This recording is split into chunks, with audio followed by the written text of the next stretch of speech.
Hello everyone, it's me again and I'm Marikit and welcome to my channel. Oh my god, guys, umuulan na naman. Kahapon, ang ganda ng panahon. Sobrang init kahapon and kanina, umulan siya nung mga hapon na rin around 4 p.m.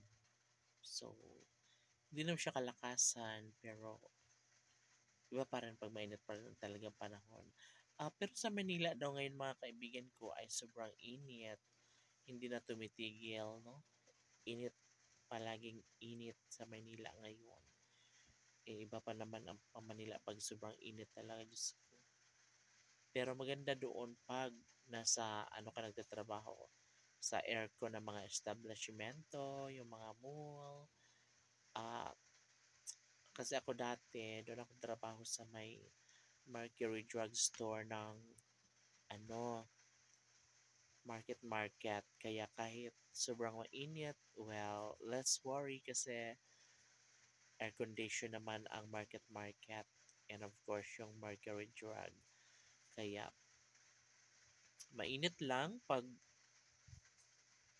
ay hindi na pala. Kasi sa morning, ayun lang, medyo mainit na sa morning kasi nga umalis ako ng bahay mga around 8 o'clock in the morning. So may araw na yun.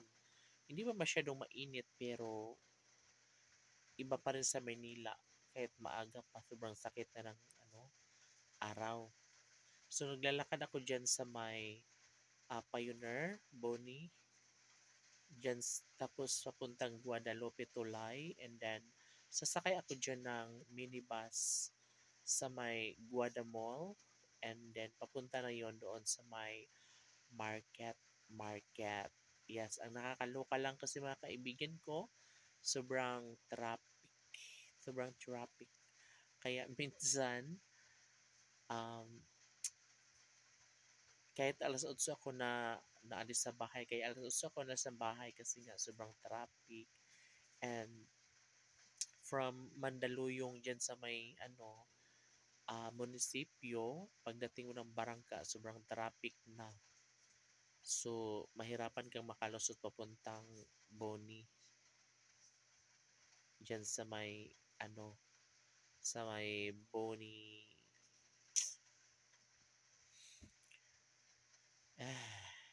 And, ayun, pagkarating ko ng Boni, maglalakad na ako dyan, papuntang Guada. Sobrang hirap, nakaka-stress, and hindi ako napapagod sa trabaho, napapagod ako sa biyahe. Sobra. Kaya pagkadating ko talaga doon sa may around,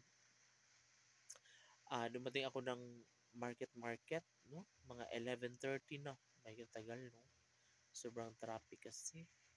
Kaya minsan pag dito ako ah, assign sa may BGC, ay nilalakad ko na lang dyan sa may Estrella para malapit, madali lang. Ganun.